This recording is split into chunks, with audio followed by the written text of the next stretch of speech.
நபிகள் ஸல்லல்லாஹு அலைஹி வஸல்லம் அன்னவர்கள் கற்றுத்தருகிற ஒரு முக்கியத்துவம் வாய்ந்த செய்தியை நாம் இப்பொழுது தெரிந்து கொள்ளப் போகிறோம். சையதுனா உமர் ரலியல்லாஹு அன்ஹு அவர்கள் அறிவிப்பு செய்யக்கூடிய ஒரு நபிமொழி. நபிகள் பெருமானார் ஸல்லல்லாஹு அலைஹி வஸல்லம் அன்னவர்கள் சஹாபாக்களை நஜித் என்ற ஒரு பகுதிக்கு அனுப்பி வைத்தார்கள். ஒரு போர், அந்த போரில் கலந்து கொள்வதற்காக வேண்டி பெருமானார் அனுப்பி வைத்தார்கள். போன படை மிக விரைவாக போய் அந்த போரை முடித்துவிட்டு எக்கச்சக்கமான கனிமத்தோடு, போரில் கிடைக்கப்பட்ட வெற்றி பொருட்களோடு மதீனாவுக்கு திரும்பினார்கள். போனது ரொம்ப தூரம், ஆனால் கிடைத்த வெற்றி மிக எளிதாக கிடைத்து விட்டது. ஆனால் கிடைத்த போரில் வெற்றி கொள்ளப்பட்ட பொருளோ எக்கச்சக்கமாக இருக்கிறது. இந்த படை வந்தவுடன் இங்கே மதீனாவிலே இருந்த சிலர் பேசிக்கொண்டார்கள். எப்படி பேசினாங்க தெரியுமா? எவ்வளவு சீக்கிரமாக போயிட்டு நிறைய பொருட்களோட, நிறைய போர் செல்வங்களோடு வந்திருக்கிறாங்களே, இந்த மாதிரியான படை, ஒரு படையை இதுவரை நாங்கள் பார்த்ததே இல்லை என்று சொன்ன பொழுது நபிகள் ஸல்லல்லாஹு அலைஹி வஸல்லம் இதை கேள்விப்பட்டு சொன்னார்கள், அலா அதுல்லுக்கும் அலா கௌமின் அஃதல கனீமத்தன் வ அஸ்ரஉ ரஜஅத்தன். நீங்கள் இந்த படையை பார்த்து, இந்த போய் வந்த இந்த குழுவை பார்த்து ரொம்ப சீக்கிரமாக வந்துட்டாங்க, ஆனால் அதிகப்படியான கனிமத்தோடு, அதிகப்படியான செல்வத்தோடு, போர் செல்வத்தோடு வந்திருக்கிறார்கள் என்று சொல்கிறீங்க. ஆனால் இதை விட ரொம்ப சீக்கிரமாக செஞ்சிடலாம், ஆனால் செஞ்சால் எக்கச்சக்கமான நன்மை கிடைக்கும். போரில் கிடைக்கப்படுகிற அந்த கனிமத் பொருளில் இருக்கக்கூடிய அந்த அளவை விட கூடுதலான அளவை அல்லாஹு தாலா அவர்களுக்கு தருவான். ஆனால் செய்யக்கூடிய வேலை ரொம்ப கம்மி, ரொம்ப சீக்கிரமாக செஞ்சு முடிச்சிடலாம். அந்த கூட்டம் யாருன்னு உங்களுக்கு சொல்லித்தரட்டுமா? அந்த செயல் என்ன அப்படின்னு நான் உங்களுக்கு சொல்லித்தரட்டுமா என்று பெருமானார் ஸல்லல்லாஹு அலைஹி வஸல்லம் கேட்டுவிட்டு சொன்னார்கள், கௌமுன் ஷஹிது ஸலாத்தல் சுபஹி ثم جلسوا يذكرون الله حتى طلعت عليهم الشمس. ஃபஜர் தொழுகையில் ஜமாத்தாக கலந்து கொள்கிறார்கள். ஃபர்ஸ்ட் பாயிண்ட், ஃபஜர் தொழுகையில் ஜமாத்தாக கலந்து கொள்கிறார்கள். தொழுது முடித்ததற்கு பிறகு செகண்ட் பாயிண்ட், தொழுத இடத்திலேயே அமர்ந்து சூரிய உதயம் வரை அங்கேயே உட்கார்ந்து அல்லாஹ்வை திக்ர் செய்கிறார்கள். இந்த கூட்டம்தான் உலாயிக்க அஸ்ரஉ ரஜஅத்தன் வ அஃதலு கனீமத்தன். ரொம்ப சீக்கிரமாக வெற்றியை பெறக்கூடியவர்கள். இவங்களுக்கு கிடைக்கக்கூடிய கனிமத், போர் செல்வங்களில் இருக்கக்கூடிய அந்த கனிமத்தின் அளவை விட கூடுதலான நன்மையை, கூடுதலான பெருஞ்செல்வத்தை பெறக்கூடியவர்கள் இந்த மக்கள் தான் என்று பெருமானார் ஸல்லல்லாஹு அலைஹி வஸல்லம் சொன்னாங்க. இந்த ஹதீஸில் 2 பகுதி இருக்குது. ஒவ்வொன்றா நான் சொல்கிறேன் உங்களுக்கு.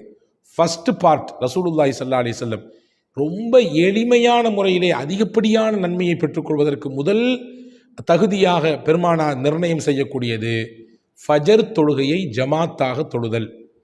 அன்புக்குரிய சகோதரர்களே, ஃபஜர் தொழுகை என்பது மிக மிக முக்கியமான தொழுகை. நீங்கள் கேட்கலாம், அப்போ மற்ற தொழுகைலாம் முக்கியம் இல்லையான்னு. எல்லா தொழுகையுமே முக்கியம்தான், 5 வக்து தொழுகையுமே முக்கியம்தான். அதில் கூடுதல் முக்கியத்துவம் பெறுவது அதிகாலை தொழுகை, ஃபஜர் தொழுகை. இன்றைக்கு சமுதாயம் மிகவும் கவனக்குறைவாக இருக்கக்கூடிய தொழுகையும் ஃபஜர் தொழுகை தான். ஃபஜர் தொழுகை தொழுவதனால் கிடைக்கக்கூடிய நன்மையையும் அதனுடைய பலனையும் ஒருவர் உள்வாங்கிக் கொள்வானேயானால் வாழ்க்கையில் ஒரு காலமும் ஃபஜரை தவறவிட மாட்டாள். நம்மிலே ஃபஜரை வளமையாக தொழக்கூடியவர்களுக்கு நீங்கள் கேட்டு பார்த்தால் தெரியும், அன்றைய பொழுது சிறப்பாக அமைவதற்கு அந்த தொழுகை முக்கியமாக காரணமாக இருக்கும். நிறைய பேர் சொல்லி கேள்விப்பட்டிருப்போம், பார்த்துருப்பீங்க நீங்கள். இன்றைக்கி காலையில் தொழுகை போச்சு, என் காரியம் மொத்தமும் போச்சு. இன்றைக்கி எப்பொழுதுமே எந்திரிச்சு நான் ஃபஜர் தொழுதுட்டு தான் என்னுடைய காரியத்தை செய்வேன். ஆனால் இன்றைக்கி ஃபஜர் தொழ முடியலை, வாய்ப்பு இல்லை, கிடைக்கல, நான் தூங்கிட்டேன், அல்லது ஏதோ ஒரு விஷயத்தில் நான் அப்படியே கவனக்குறைவாக இருந்து போயிட்டேன் அப்படின்ட்டு அதனால் எனக்கு இன்னென்ன காரியமெல்லாம் தடைப்பட்டு போச்சு, இன்றைக்கி நாளே சிறப்பாக அமைந்ததை போன்று தெரியவில்லை என்று சொல்வதை கேள்விப்பட்டிருக்கிறோம் இல்லையா? 7 விதமான பாக்கியங்களை ஃபஜர் தொழக்கூடியவர்களுக்கு அல்லாஹ் தருகிறான். நீங்கள் இதை உள்வாங்கிக் கொள்ளுங்கள். ஃபஜர் தொழுவதனால் கிடைக்கக்கூடிய பலனை நீங்கள் உள்வாங்கிக் கொண்டால் நிச்சயமாக வாழ்க்கையில் ஒருபொழுதும் நாம் ஃபஜரை தவறவிட மாட்டோம். முதல் பாயிண்ட், ஃபஜர் தொழுவதனால் என்ன கிடைக்கிறது? முதல் பாயிண்ட் என்னன்னா, மன் ஸல்ல ஸுப்ஹ ஃபஹுவ ஃபீ திம்மத்தில்லாஹ். யார் அதிகாலை ஃபஜரை தொழுது விட்டாரோ அவர் அல்லாஹ்வுடைய பொறுப்பு கீழே வந்துடுறாரு. நான் சொன்னேன்ல, எப்போ ஒருத்தர் அல்லாஹ்வுடைய பொறுப்பு கீழே வந்துட்டாரோ அவருடைய காரியத்தை லேசாக்குறது அல்லாஹ்வுடைய பொறுப்பு, அல்லாஹ்வுடைய கடமை. அவருடைய விஷயத்தை இலகுவாக்கி தருவது அல்லாஹ்வுடைய கடமை. அவருடைய வியாபாரத்தை பறக்கச் செய்து கொடுப்பது அல்லாஹ்வுடைய கடமை. அவருடைய குடும்பத்துக்கான விஷயத்தை ஏற்பாடு செய்து கொடுக்கிறது அல்லாஹ்வுடைய கடமை. எனவே ஃபஜ்ர் தொழுவதால் கிடைக்கக்கூடிய முதல் பலன் என்னவென்றால், அவர் அல்லாஹ்வின் பொறுப்பின் கீழே வந்து விடுகிறார். இது ஃபஜ்ர் தொழுவதால் கிடைக்கக்கூடிய முதல் நன்மை. ரெண்டாவது, ஃபஜ்ர் தொழுவதின் மூலமாக நரக விடுதலை பெற முடியும். நரகத்தினுடைய விடுதலையை ஹஜ்ரத் ரசூலுல்லாஹி ஸல்லல்லாஹு அலைஹி வஸல்லம் ஃபஜ்ர் தொழுகையோடு இணைத்து சொன்னார்கள். ஹதீஸிலே வந்திருக்கிறது, லை எலிஜன் நாரு லை எலிஜன் நார அஹதுன் ஸல்லா கப்ல துலூஇ ஷம்ஸி வ பஅதஹா. எவரொருவர் சூரியன் உதிப்பதற்கு முன்பும் சூரியன் மறைவதற்கு முன்பும் இருக்கக்கூடிய தொழுகையில் கவனத்தோடு இருக்கிறாரோ, அதை மிகச்சிறப்பாக நிறைவேற்றி விடுகிறாரோ, அவர் ஒரு காலும் நரகத்திற்குள் நுழைய மாட்டார். இப்போ நரகத்திலிருந்து விடுதலை என்கின்ற அந்த பத்திரத்தை வாங்கி தருவது ஃபஜர் தொழுகை. இது ஃபஜர் தொழுகையினால் கிடைக்கக்கூடிய இரண்டாவது பலன். மூணாவதாக நபிகள் நாயகம் ஸல்லல்லாஹு அலைஹி வஸல்லம் சொன்னார்கள், ஃபஜர் தொழுவதால் கிடைக்கக்கூடிய மூணாவது பலன், சொர்க்கத்திற்கு நுழைவதற்கு ஃபஜர் தொழுகை காரணமாகிறது. ரசூல் ஸல்லல்லாஹு அலைஹி வஸல்லம் சொன்னாங்க, மன் சல்லல் பர்தைனி தஹலல் ஜன்னா. இரண்டு குளிர்ந்த நேரத்திலே யார் தொழுகையை சரியாக நிறைவேற்றி விடுகிறாரோ அவர் கண்டிப்பாக சொர்க்கத்திற்கு போவார். இரண்டு குளிர்ந்த நேரம் என்றால் என்ன? பகல் முழுவதும் வெயில், சூடு, உஷ்ணம் நிறைந்த நேரம். இரவின் ஓரத்திலும் பகலினுடைய துவக்கத்திலும் இருக்கக்கூடிய, இரவின் ஓரத்தில் இருக்கக்கூடியது எது அப்படின்னா இஷா தொழுகை. பகலினுடைய துவக்கத்தில் இருக்கக்கூடிய தொழுகை எது? அதிகாலை ஃபஜர் தொழுகை. ரெண்டுமே குளிர்ந்த நேரமாக இருக்கும் இரவு என்பதினாலே. அதை யார் மிகச்சரியாக நிறைவேற்றி விடுகிறார்களோ அவர் நிச்சயமாக சொர்க்கத்திற்கு போவார் என்றார்கள் பெருமானார் ஸல்லல்லாஹு அலைஹி வஸல்லம். அப்போ ஃபஜர் தொழுவதனால் கிடைக்கக்கூடிய மூணாவது பலம், அது சொர்க்கத்திற்கு காரணமாக அமைகிறது. நாலாவது, ஃபஜர் தொழுவதனால் கிடைக்கக்கூடிய நாலாவது பலன், மலக்குகளோடு சந்திக்கக்கூடிய வாய்ப்பு கிடைக்குது. என்னது? மலக்குகளை பார்க்குற வாய்ப்பா? அது எங்கே உலகத்தில் கிடைக்கும்? கிடைக்கும். நீங்கள் ஃபஜர் தொழுவ வந்தால் கிடைக்கும். ஒவ்வொரு நாளும் 2 ஷிஃப்ட் மலக்குகள் உலகத்திலே ஒர்க் பண்ணுறாங்க. ஒரு ஷிஃப்ட் இங்கே இருப்பாங்க, இன்னொரு ஷிஃப்ட்டு வருவாங்க, ஒரு ஷிஃப்ட் போவாங்க. இப்படி இருக்கும். ஃபஜருக்கு ஒரு கூட்டம் இங்கிருந்து போகும். இரவெல்லாம் மக்களை கண்காணித்த மலக்குகள் ஃபஜருக்கு போவார்கள். பகலில் கவனிப்பதற்கென்று ஒரு கூட்டம் மலக்கு வருவார்கள். பகலில் வந்து ஒர்க் பண்ணி முடிச்சுட்டு அந்த ஷிஃப்ட் எப்போ போவாங்க அப்படின்னா அசருடைய நேரத்திலே போவார்கள். அவர்கள் போகும் பொழுது இரவை கண்காணிப்பதற்காக வேண்டி ஒரு மலக்குகளின் கூட்டம் வரும் அசருடைய தொழுகைக்கு. எனவே ஸல்லல்லாஹு அலைஹி வஸல்லம் சொன்னாங்க, ஃபஜரிலும் அசரிலும் மலக்குகளினுடைய ஹாதிர் இருக்கிறது. மலக்குகள் அங்கே ஷாஹிதாகிறார்கள், அவர்கள் வந்து இறங்குகிறார்கள். அவர்களை சந்திக்கிற வாய்ப்பை ஃபஜரில் தொழக்கூடிய, அதை பேணி தொழக்கூடிய நபர்களுக்கு அல்லாஹ் தருகிறான். இது 4வது ஃபஜர் தொழுகையினால் கிடைக்கக்கூடிய பலன்.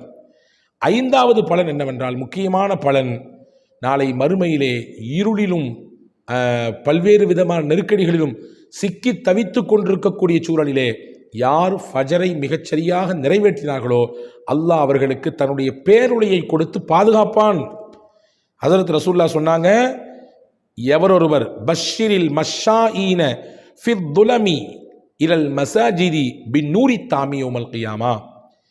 இரவிலே இருளிலே யார் பள்ளிவாசலுக்கு நடந்து வந்தாரோ அவருக்கு அல்லாஹ் அந்த மறுமையில் இருளிலே எந்த பயத்தையும் தரமாட்டான், தன் பேரொளியை கொடுத்து அவர்களை பாதுகாப்பான் என்றார்கள் பூமான் நபி ஸல்லல்லாஹு அலைஹி வஸல்லம். அப்போ ஃபஜர் தொழுகைக்கு வரும்பொழுது இருட்டாக தானே இருக்குது. காலையாக இருந்தாலுமே அது இருள் சூழ்ந்த நேரம் தானே. ஃபஜர் தொழுது முடிச்ச பின்னாடி தானே வெளிச்சம் வருது. அப்போ அந்த நேரத்திலே ஃபஜருக்கு வரக்கூடியவர்களுக்கு அல்லாஹ் மறுமையிலே இருளை கொடுக்க மாட்டான், தன் பேரொளியை கொடுத்து அவர்களை பாதுகாப்பான். இது 5வது பலன். 6வது பலன் என்னவென்றால், முக்கியமான பலன், யார் ஃபஜரை தொழுது விட்டாரோ அவர் இரவெல்லாம் தொழுதற்குரிய நன்மையை பெற்றுக்கொள்வார். இரவெல்லாம் தொழுது நன்மையை பெற்றுக்கொள்வார். ரசூலுல்லாஹி ஸல்லல்லாஹு அலைஹி வஸல்லம் சொன்னாங்க, மன் சல்லல் இஷா ஃபக்க அன்னமா காம நிஸ்ஃபல் லைல். யார் ஒருவர் இஷா தொழுகை ஜமாத்தோடு தொழுதாரோ, இந்த வார்த்தையை நீங்கள் நல்லா கவனிக்கணும். ஜமாத்தோடு யார் இஷாவை நிறைவேற்றினாலோ அவர் இரவில் பாதியை நின்று வணங்கிய நன்மையை அவர் பெற்றுக்கொள்வார். ஒமன் சல்ல சுபஹ ஃபக்க அன்னமா காம அல்லைல குல்லா. யார் ஒருவர் காலையில் ஃபஜர் தொழுகையை ஜமாத்தோடு நிறைவேற்றினாரோ அவருக்கு இரவெல்லாம் நின்று வணங்கிய நன்மை அல்லாஹ் தருகிறான். அப்போ ஃபஜர் தொழுவதால் கிடைக்கக்கூடிய 6வது பலன், இரவு முழுக்க நின்று வணக்க வழிபாடு செய்து நன்மையை பெற்றுக்கொள்ள முடிகிறது. 7வது முத்தாய்ப்பான ஒரு பலன் என்னவென்றால், ஃபஜ்ரினால் கிடைக்கக்கூடிய பலன், நாம் முனாஃபிக் இல்லை என்பதின் அடையாளம் நாம் ஃபஜரை தொழுவதுதான். நாம் முனாஃபிக் கிடையாது, நாம் மூமின் என்பதின் அடையாளம் என்னவென்றால், நான் ஃபஜரை ஜமாத்தோடு தொழுகிறேனா என்ற அர்த்தம். சஹாபாக்கள் சொன்னாங்க, எங்கள் காலத்தில் மூமின்கள் யார், முனாஃபிக் யார் என்பதை எப்படி அடையாளப்படுத்துவோம் அப்படின்னா, ஃபஜர் தொழுகைக்கும் இஷா தொழுகைக்கும் பள்ளிவாசலுக்கு வந்தவங்க எல்லாம் மூமின், ஃபஜர் தொழுகைக்கும் இஷா தொழுகைக்கும் பள்ளிவாசலுக்கு வராதவங்க எல்லாம் முனாஃபிக். ஏன்னா ரசூலுல்லாஹ் சொன்னாங்க, இன்ன அஸ்கல ஸலாத்தன் அலல் முனாஃபிகீன ஸலாத்துல் இஷாஇ வ ஸலாத்துல் ஃபஜ்ரி. முனாஃபிக்கின்களுக்கு ரொம்ப கஷ்டமான தொழுகை எதுன்னா 2 தொழுகை. அவங்க அதுக்கு வந்து நிற்கிறத ரொம்ப கஷ்டப்படுவாங்க, சிரமப்படுவாங்க.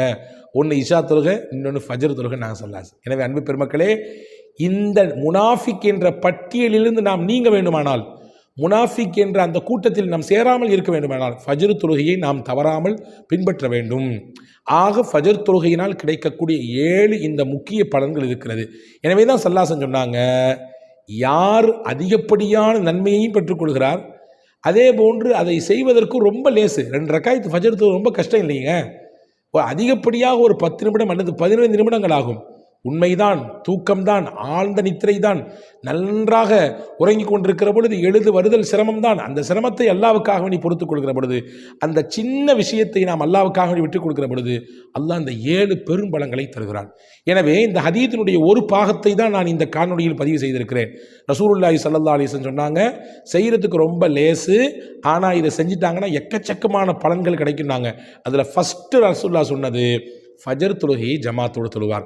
வல்ல ரஹ்மான் அல்லாஹ் ஜமாத்தோடு பேணி தொழுகிற நல்ல பாக்கியத்தை ஃபஜரை இனிவரும் காலங்களில் ரமதானில் எப்படி நாம் இதே போன்று உற்சாகத்தோடு இருக்கிறோமோ, ரமதான் கழிந்ததற்கும் இதே உற்சாகத்தோடு நாம் ஃபஜரை நிறைவேற்றக்கூடிய நல்ல தௌஃபீக்கை அல்லாஹ் தருவதோடு, இந்த 7 பெரும் பலன்களையும் அனுபவிக்கக்கூடிய வாய்ப்பை